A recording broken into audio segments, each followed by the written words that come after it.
Hello and welcome to our session, Physical Sciences. My name is Themba Ncube. Today we are looking at Coulomb's law, but with a particular theme of forces between charges. This is what is of interest to us. We know that already that if we've got any 2-point charges in space, they actually exert a force on each other. And every force is actually an applied force. I think in the context of electrostatics, we talk about force by charge A on charge B and vice versa. That is force by charge B on charge A. So we want to investigate exactly what happens in terms of the forces. And we also need to keep in mind that forces are actually vectors. So the emphasis is on both magnitude and direction. So we'll carry out some demonstrations to actually discover some of the very important aspects of the Coulomb's law. This is what is our core focus for today. Right, just to get us started as an icebreaker, we've got a concept map. So today we're looking at field forces which are non-contact with respect to the Coulomb's law. What we already know is that between any 2-point charges, there is an electrostatic force that exists between them. That force can either be attraction or repulsion, but our main focus is on the Coulomb's law, right? Now, the thinking part is the key thing for today. Have you ever thought about the factors? Factors are usually quantities, are usually physical quantities, right? These are usually physical quantities, right? Have you thought about the factors, quantities, right? Okay. Have you ever thought about factors that affect the magnitude and direction? The moment we say magnitude and direction, what comes to mind? Because we are talking about forces between charges, we are thinking about vectors. So that's the key thing here of the force exerted on a charged object. But remember, every force is an applied force. We can talk about force exerted by, as an example, force exerted by, okay, just to bring this into context, by charge 1 on charge 2. So the main thing about forces as vectors is that a force is always exerted by something on an object. So in the context of charges, we can take, for example, charge 1 and charge 2. So our main idea here is to look at which factors exactly affect the magnitude and direction of the force. Now, what kind of a force are we talking about here? We're talking about the electrostatic force, right? What's so important about the electrostatic force is that an electrostatic force is a non-contact force, right? It is a non-contact force, right?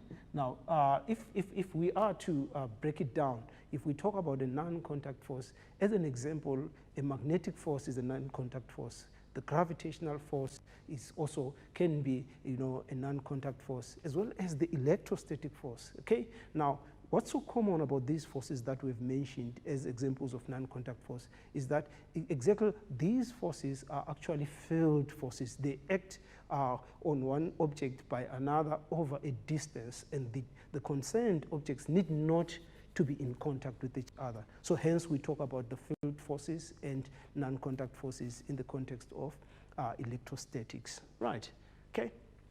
Now, the key words, terminology is very important. If we are to investigate, okay, if we talk about a scientific investigation, right? If we talk about an investigation, sometimes we can talk about an experiment, right? Where we want to verify an existing scientific fact. In an investigation, we want to also, discover something, based on what we already know. So we talk of variables. So a variable is essentially something that changes.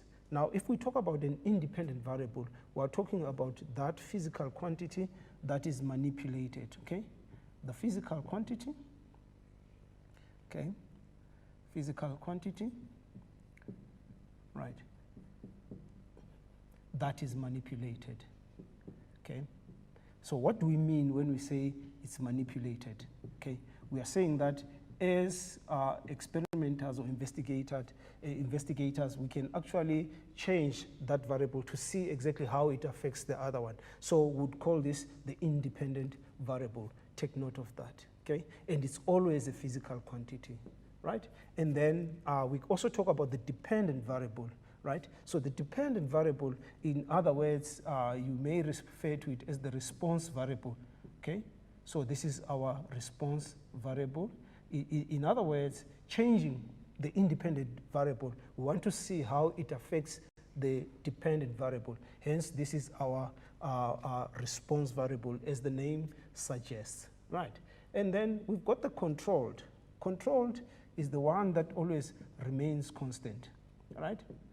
So this one remains constant, right? If I can make an example, for argument's sake, we want to establish who is faster between athlete A and athlete B. The two athletes have to run the same distance, okay? Then we'll say, okay, how much time does each one of them take to complete the same distance? So the same distance is essentially, the control variable. And then we want to see how fast. Obviously, it will talk to the amount of time taken to complete that distance. So the time taken becomes the response variable or the dependent variable. Just to put that into context, as we'll establish as we look further. Okay. And then we talk of the other word that says directly proportional. This is a mathematical relationship, okay? If two quantities are directly proportional, what does it mean? Okay, if one increases, all right? And then we're talking about the independent variable. If one quantity increases, right? So if one quantity increases, for argument's sake, okay? And this quantity is the independent, right? The one that is manipulated, okay? The independent, okay? If one quantity increases, which is the independent, the other one also increases. The other one, so the other one here in this case is the dependent or the response variable, dependent, okay? Okay. The dependent also increases, right?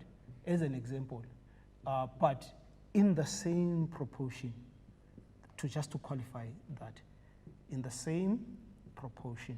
So that's what is very important as far as directly proportional is concerned. So if you increase the independent variable, the dependent variable in response will also increase, but in the same proportion. Equally so, if we decrease the independent variable in terms of magnitude, the dependent variable will also decrease in the same proportion. So I want us to emphasize on the proportion, because that's what it's all about, right?